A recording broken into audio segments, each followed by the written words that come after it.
Bonjour Hugues, bienvenue participant à notre webinaire aujourd'hui, fin de vie Windows 10, quel sera l'impact dans votre société? Avant de débuter, je me présente, Martin Girard pour les solutions OneSky, 34 ans dans l'industrie. Ça ne sera pas notre première mise à jour nécessairement. On ne les calcule plus, en fait, les mises à jour parce qu'il y en a tellement. Mais des grosses mises à jour, par contre, il n'y en a pas eu tant que ça, mais quelques-unes.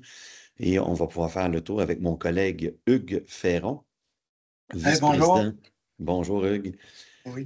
Hugues est vice-président associé pour les solutions Waskai. En fait, Hugues est notre expert dans le domaine de tout ce qui est technologie, innovation. Et Hugues va nous faire, ni plus ni moins, un petit compte-rendu de quels vont être les impacts d'une non-migration vers Windows 11, nécessairement. Donc, on va passer au travers de quelques éléments là, clés. Puis pourquoi on met beaucoup d'importance là, à effectuer cette grosse mise à jour-là? C'est quand même important. Donc, dans les faits, il y a quelques éléments clés. Donc, Hugues, je vais te laisser débuter avec, entre autres, la date. On pourrait débuter avec ça, hein, Oui, le jour J, finalement. tout à fait, tout à fait. La date de fin, c'est vraiment là, le 14 octobre 2025. En fait, c'est la dernière journée où Microsoft va publier des mises à jour pour Windows 10. Donc, à partir de ce moment-là, Windows 10 va être laissé à lui-même par Microsoft. C'est le Puis point quand, principal, c'est le effectivement. point principal, effectivement. Donc, on pourrait débuter hein, tout de suite avec quelques éléments. Puis, mettons que j'irais, moi, tout de suite avec une question là, avant de te laisser aller. Là. Euh, concrètement, là, il arrive quoi, là, le fameux 14 octobre? Là, ça se passe comment en séquence dans le temps, euh, la dégringolade de tout ça? En fait, c'est comme le bug de l'an 2000, il va se passer à rien. Ça va continuer à fonctionner. Ce qu'il faut tenir en compte, c'est le fait que Windows abandonne le développement de Windows 10, abandonne la sécurisation de Windows 10, c'est les éléments majeurs. Du jour au lendemain, il n'y aura pas un impact significatif sur le quotidien des gens, mais au fil du temps, bien, les vulnérabilités qui n'ont pas été corrigées par Microsoft vont être de plus en plus exploitées. C'est un risque potentiel. On l'a vécu avec la fin de vie des anciens systèmes d'exploitation, Windows 7, et puis même avant ça. Donc, quand un système est laissé à l'abandon, les failles qui sont trouvées par la suite, ben, vont être exploitées par les méchants pour venir chercher l'argent dans vos poches. C'est le but de tous les méchants sur Internet présentement. Puis nécessairement, hein, Hugues, nous, on est dans le domaine, là, on comprend, on voit les impacts, là, donc on peut déjà prévoir quelques éléments, mais l'élément qui aujourd'hui, pour nous, est plus important qu'elle ne l'aura jamais été dans l'histoire des mises à jour de Windows, c'est que nécessairement, on le sait très, très bien, là, que les attaques actuelles sont plus virulentes qu'elles ne l'ont jamais été, en fait. Puis il y a vraiment une machine en arrière de tout ça, là. Quand je dis ça, là, c'est qu'il y a beaucoup de criminels qui sont en Oui, arrière pour exploiter pour des fins monétaires. Puis tu as beaucoup aussi de pays qui font de l'exploitation pour aller chercher de l'information dans les nations et ces choses-là. tout à Petite fait, oui, parenthèse. le contexte géopolitique est très favorable à avoir des groupes de hackers organisés pour venir chercher des fonds dans tous les ordinateurs de tous les gens à travers la planète. Donc, c'est une date charnière où un nouveau pan de vulnérabilité va devenir disponible pour ces gens-là. Donc, c'est ça l'impact majeur. Mais le système d'exploitation va continuer à fonctionner, les ordinateurs vont continuer à fonctionner, puis ça n'arrêtera pas là. Question comme ça, là, si je ne suis pas connecté à Internet, j'ai pas d'impact. Pour le commun des mortels, non. Pour des plus hauts niveaux, des scientifiques quelconques, je dirais oui, mais pour le commun des mortels, les entreprises, de façon générale, il n'y a pas d'impact. Hmm. Tu dis entreprise, c'est entreprise pas connectée à Internet, on se comprend. Non, mais je veux dire, mettons, une entreprise qui garde un système Windows 10 puis qui l'isole de l'Internet, il n'y Oui, aura pas OK. de danger à être attaqué parce que le poste pourra pas être exploité de l'extérieur, contrairement s'il est connecté au réseau de l'entreprise. Good. Excellent. Écoute, si on allait tout de suite sur une méthodologie, oui, on a une question là, pour notre gang, là, en fait, pour les participants. Tout le monde entend bien. Excellent. Exact. C'est bon, ça. Dans le fait, Hugues, ça serait quoi le plan de match, là? Comment on s'y prépare là, à tout ça? Dans le fond, il y a 4 étapes. La première étape, ça va être de faire l'inventaire du parc. Plus un parc est gros, plus c'est important de le faire pour connaître l'état des machines, pour connaître les dates d'expiration des garanties des systèmes. Et puis, après ça, un des critères pour passer à Windows 11 va être certains paramètres de machines qui doivent être respectés. Certains types de CPU ne seront pas pris en charge. Ça prend absolument un TPM pour être capable là, de pouvoir mettre la mise à jour. Puis certaines capacités là, de puissance du CPU et d'autres trucs. Donc, dans le fond, le TPM, c'est un des éléments les plus importants. C'est une chip qui se trouve à être sécurisée dans le poste. Puis, il y a un lien qui est fait entre Windows et cette chip-là par rapport à l'authentification d'usagers au niveau des clés de configuration, pardon, pas les clés de configuration, mais les clés d'encryption pour garder le système le plus sécurisé possible. Donc, si on n'a pas ça, on ne peut pas avoir Windows 11 selon les standards de l'industrie d'aujourd'hui. Avec les menaces qu'on a parlé tantôt, c'est obligatoire. Donc, première étape, on fait l'inventaire du parc. Ensuite de ça, ben, les postes qui ne font pas, la cote, comme on dit, doivent être remplacés. Donc, on doit commander ou organiser une commande de poste avant que les inventaires se vident, parce que la planète au complet a le même deadline que tout le monde. Donc, ça peut avoir un impact sur les stocks disponibles chez les fournisseurs donc pour les achats. Ensuite de ça, la prochaine étape va être peut-être, si on a des applications plus particulières, de faire des validations avec les fabricants, à savoir si leurs logiciels sont compatibles pour passer à Windows 11. Jusqu'à présent, le signal de l'industrie, c'est que presque tout est compatible. Il y a quelques exceptions, donc c'est de valider si vous avez une de ces exceptions-là, mais c'est plutôt rare. Par la suite, ça va être peut-être de faire des tests à petite échelle dans certains départements plus critiques avec des usagers qui sont peut-être plus, clairement tech-savvy, plus à l'aise avec la technologie pour pouvoir permettre une transition, faire des tests plus approfondis, puis voir si jamais il y a des problèmes avec l'environnement de l'entreprise. Puis après ça, bon, on y va avec un déploiement stratégique en étapes, pas global dans un coup, mais en étapes. Puis après ça, c'est de l'accompagnement avec les usagers, parce qu'il y a toujours une certaine courbe d'apprentissage quand on change de quoi.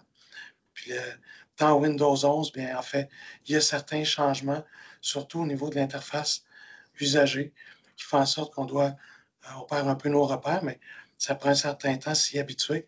Donc, un accompagnement avec les usagers. Puis dans des cas très, très rares, s'il survient une problématique, bien, on ajuste, on corrige ou on change. Et ce qu'on découvre par la suite. Donc, c'est les étapes de base assez simples. Il faut prendre le temps de les planifier dans le temps, de les exécuter de façon ordonnée, puis tout va se passer comme sur des roulettes. Écoute, c'est super, Hugues, puis merci beaucoup. C'est un beau 4 points en importance, là.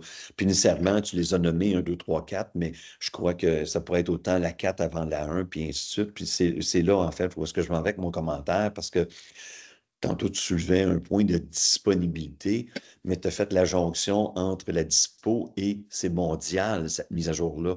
Donc, les fabricants, que ce soit Dell, que ce soit Lenovo, puis pour ne pas tous les nommer, bien nécessairement, ils ont fait des prévisions à cet égard-là, mais ça n'a rien à voir avec la vraie réalité là, quand les commandes vont commencer à s'installer. Donc, il vaut mieux prévoir maintenant pour mieux se préparer au fameux 14 octobre. Puis ça, c'est un bon point. L'autre élément que j'enchéris, c'est par rapport à tout ce qui est la compatibilité par rapport à nos systèmes. Effectivement, quand on regarde dans l'ensemble de notre clientèle, on a quelques quelques enjeux de compatibilité, mais ces enjeux-là, on les regarde maintenant depuis près d'1 an et demi parce qu'on sait que le 14 octobre est là. Donc, il faut s'y préparer. Et dans certains cas, ça peut demander du pré-déploiement, c'est-à-dire qu'on doit travailler 6 mois en amont de tout ça pour arriver au 14 octobre puis d'être fin prêt à passer à la mise à jour. Mais si on fait le contraire, puis on travaille le 12 mois après, pas 12 mois, mais le 6 mois après le fameux 14 octobre, ben, plus on avance dans le temps, on l'a dit tantôt, plus on se met à risque définitivement de quelque chose. Et ça, ben, on ne veut pas le vivre. Hein? Vous ne voulez pas vivre ça, c'est pas intéressant. C'est bien. Non, effectivement, après le 14, on peut encore faire des déploiements et tout, mais c'est plus risqué. Puis la meilleure image que je pourrais vous donner par rapport à ça, c'est qu'au 14 octobre, ben, dans votre voiture, vous arrêtez de vous attacher, puis vous arrêtez de barrer vos portes. Donc, il va t'arriver quelque chose? Non. Le risque est-tu plus grand? Oui.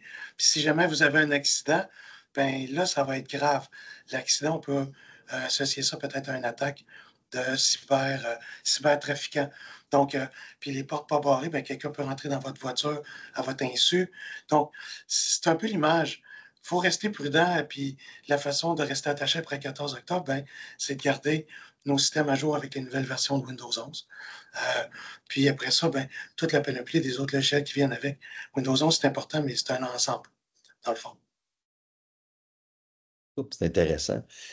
On se dirigerait vers quoi par la suite, après, Hugues, une fois qu'on a fait on a établi ces 4 éléments-là? Je pense que au niveau stratégique, au niveau de déploiement, peut-être nous parler brièvement, là, ça ressemble à quoi, là, un Oui, parc de 10? En fait, on pourrait prendre un parc de 100 PC, qu'on va prendre un parc de 1 PC, mais on pourrait peut-être avoir une moyenne de oui. temps Ben, d'intervention, tu sais, de migration. en fait, ce qui est intéressant ici, c'est que la mise à jour vers Windows 10 à Windows 11 peut se faire sans avoir nécessairement la présence de l'usager devant son poste.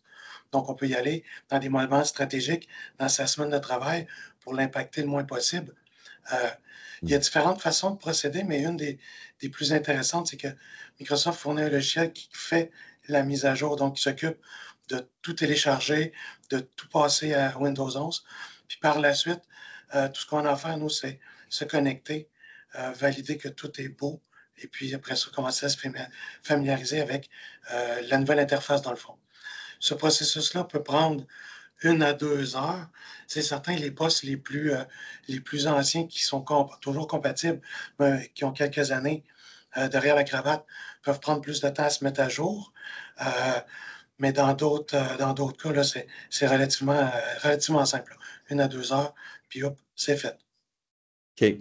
Puis c'est un bon point, Hugues, quand tu dis que certains postes, la mise à jour va se faire dans les bonnes étapes, parce que c'est peut-être un poste qui a d'âge de 1 an à 3 ans.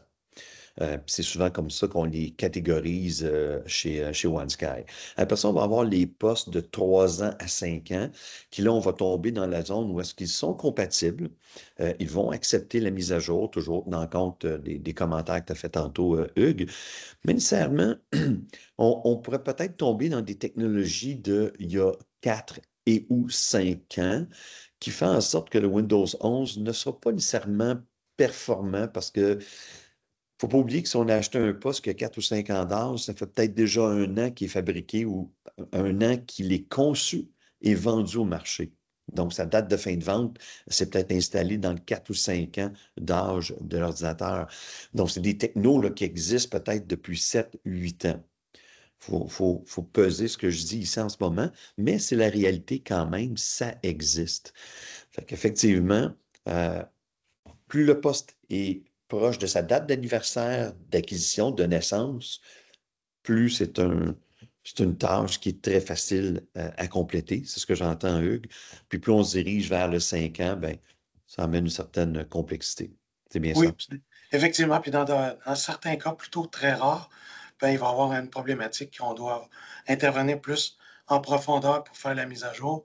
Euh, Parce que ça reste toujours que c'est de la technologie, c'est de l'informatique. Autant que Microsoft peut avoir préparé le coup d'avance, on peut plein de choses qui peuvent survenir. Donc, mais de façon générale, avec l'expérience qu'on a jusqu'à présent, ça se passe très bien. Donc, c'est pas un enjeu majeur ici. On met beaucoup l'emphase hein, sur la mise à jour, l'importance de le faire. Puis je pense qu'on comprend bien, euh, on entend bien l'importance, oui, de le faire. Moi, ce que je dis souvent aux gens, c'est qu'aujourd'hui, en 2025, ben, il n'y a plus de société qui opère sans technologie. En tout cas, j'en connais pas.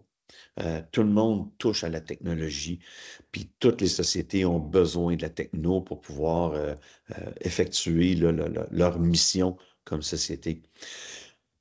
Où je m'en vais avec mon commentaire, c'est prenons par exemple que un ou deux ou trois ordinateurs ne fonctionnent pas dans un parc de 30, 50, 100 PC. Ça a peu ou pas d'importance. Ça serait bien de connaître le taux, combien ça coûte de l'heure quand votre employé ne fonctionne pas. Donc, l'employé se présente à 8 heures, là, et puis il n'y a pas d'ordinateur. Donc, il peut peut-être compléter certaines tâches, oui, mais il n'est pas à 100%. Mais elle coûte combien cette heure-là quand il est là? Je ne vous parle pas de son salaire, parce que ça, c'est facile, mais tout ce qui touche son salaire, le salaire de tout le monde, les frais administratifs, tout ce qui est locatif ou investissement immobilier, qui fait en sorte que quand on ouvre la société et on met la clé là, pour démarrer ça, ben, il y a un coût. Et quand on trouve ce coût-là, ben, c'est plus facile de prendre des décisions pour effectuer ce genre de tâches colossales-là qu'il va avoir à faire. Parce que si vous êtes à, mettons, 80 ou 100 l'heure, puis ça en coûte peut-être, je ne sais pas moi, 10 000 pour mettre tout ça à jour, ben, ça vous donne une idée sur pendant combien de temps ça va durer, puis ça sera quoi l'impact si je ne le fais pas. Des fois, le 10 000 sur une facture, ça paraît toujours pire, mais en réalité, si les employés nous facturent 10 000 parce qu'il ne se passe rien, ben, je pense que ça, c'est plus grave. Oui, tout à fait. Tout Ça à a un fait, hein? impact. C'est un impact fantôme, on peut dire, là, quand on ne prend pas en Oui. considération. Donc, à tenir en compte. Ben oui, ben oui. Quels seraient tes autres éléments là, auxquels tu voudrais attirer notre attention, Hugues? En fait, dans Windows 11, Microsoft dit toujours que c'est notre meilleur système qu'on a jamais fabriqué. C'est vrai. Est-ce que c'est parfait? C'est sûr que non, mais aujourd'hui, Windows 11 euh, contient les technologies les plus récentes au niveau de la sécurité. On martèle beaucoup la sécurité parce que c'est un enjeu majeur qui a augmenté de façon logarithmique dans les derniers mois, dernières années. C'est tellement important. C'est tellement méconnu, je dirais aussi en même temps, des gens, l'impact de la cybersécurité sur nos réseaux. Donc, Hmm. Windows 11 contient toutes les dernières avancées technologiques qui font en sorte qu'on est mieux protégé, out of the box, comme on dit. Ensuite de ça, pour les gens qui utilisent beaucoup les services cloud de Microsoft, euh, pardon, 365, l'intégration, pardon, l'intégration se fait encore mieux dans Windows 11. Donc, c'est plus natif, plus facile, plus simple, moins complexe à comprendre l'interaction entre notre poste de travail puis nos documents qui sont dans Office 365, en fait.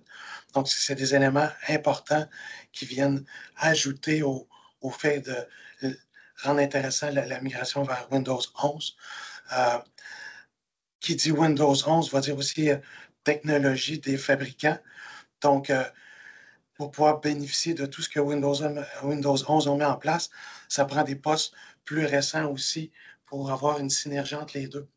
Donc, encore là, tantôt, tu parlais des postes jusqu'à 5 ans d'âge. Pas de problème, ça fonctionne. Mais pour vraiment bien tirer parti de tout ce que Microsoft a mis dans Windows 11 comme technologie, avancement et tout, mais ça prend une quincaillerie qui suit euh, cette avancée technologique-là aussi. Donc, c'est important de C'est garder bon. son parc en synergie avec toutes les portions technologiques qu'on utilise. Donc, de cette façon-là, ça reste plus facile à entretenir, ça garde une uniformité à l'intérieur du parc, puis ça fait en sorte que ben, on en a vraiment pour notre argent rendu là. C'est bien, c'est bien. Puis écoute, j'ai le goût de revenir sur les fameux problèmes avec les logiciels métiers. Là, tu les nommes comme ça, là, puis j'aime ton mot, mais dans le fond, on parle des logiciels qu'on utilise Sans couramment l'avoir. dans nos organisations. Euh, vous m'entendez bien, hein, Hugues, c'est correct? Oui, il y a eu un petit glitch réseau, mais ça s'est passé.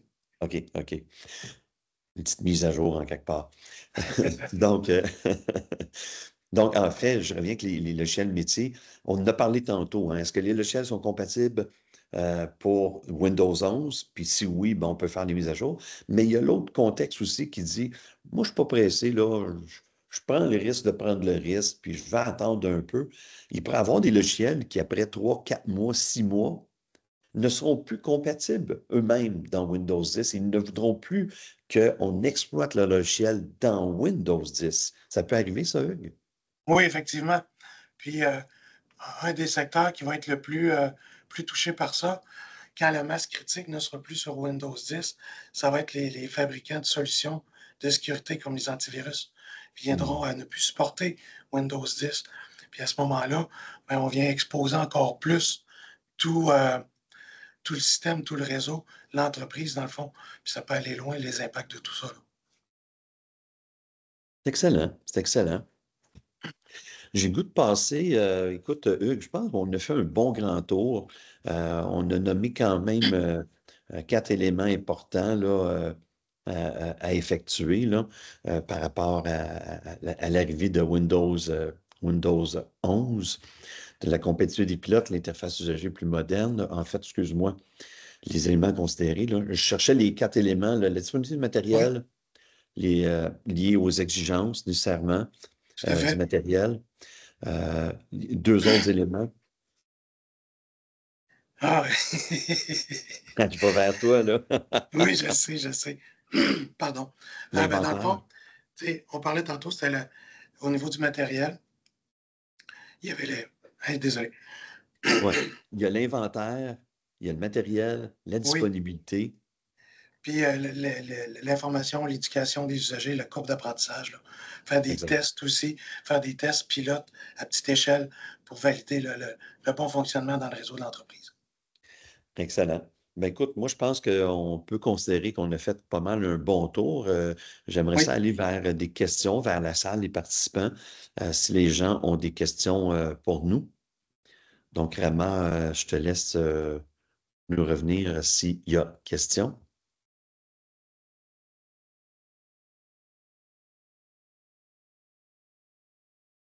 pas de questions.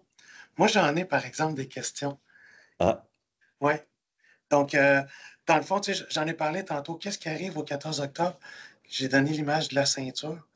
Mais plus que ça, euh, si avec le passage au 14 octobre, ben, c'est l'industrie qui change, qui évolue tout en même temps. C'est comme on se donne un signal comment à travers la planète. Ça n'arrive pas souvent. C'est une occasion de mettre à jour nos technologies pour rester compétitifs dans notre marché. Parce que tout le monde va le faire. Puis si on ne le fait pas, ben, on peut être à désavantage avec nos compétiteurs. C'est un élément à prendre en compte aussi. Euh, on est, on a une question dans la salle, c'est une bonne question. oui, Est-ce qu'on est mieux d'acheter les ordinateurs à la dernière minute? Est-ce qu'on aura des meilleurs prix? C'est une question que je vais répondre en deux temps. Je ne oui, pense pas que l'idée est intéressante d'attendre la dernière minute pour toutes les raisons on a énumérées. Le deuxième, on est au Canada, on a une guerre économique, donc je ne vous apprends rien. Qu'est-ce qui va arriver avec les prix? On n'en a aucune idée. C'est plein de métal, c'est plein de matériaux précieux là-dedans. Ça va donner quoi? On ne le sait pas. Je n'ai pas de boule de cristal. Est-ce que ça revient à dire qu'on est mieux d'attendre la dernière minute? La réponse pour moi est non. je vais ajouter un autre élément, Martin, super intéressant. On est au Québec. Hein, on est juste 8 millions au Québec pour le reste de la planète qui est pratiquement anglophone.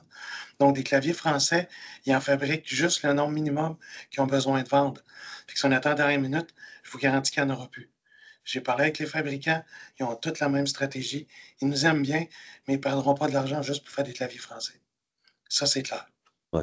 Ça, c'est le bout qu'on n'aime pas entendre ou on n'aime pas se le faire dire. Puis toutes les fois qu'on l'entend, ça en C'est vient. une réalité, donc il faut la planifier dans notre stratégie. super important. Oui, oui, oui, oui. Excellent. Excellent. Donc, écoutez, s'il y a pas d'autres questions, Hugues, je te laisserai le mot de la fin pour nos gens. Ben, la date est inévitable, on ne peut pas la changer de place. Donc, commençons tout de suite à nous préparer. Commencez à vous préparer. On est disponible pour vous aider, pour planifier quoi que ce soit dans chacune de ces étapes-là, puis intervenir avec vous, vous accompagner tout au long, mais il ne faut pas attendre pour toutes les raisons nommées ici jusqu'à présent. Là, donc, super important, c'est go maintenant. Ben, excellent. Donc, s'il n'y a pas de... Oui, on a peut-être une dernière petite question.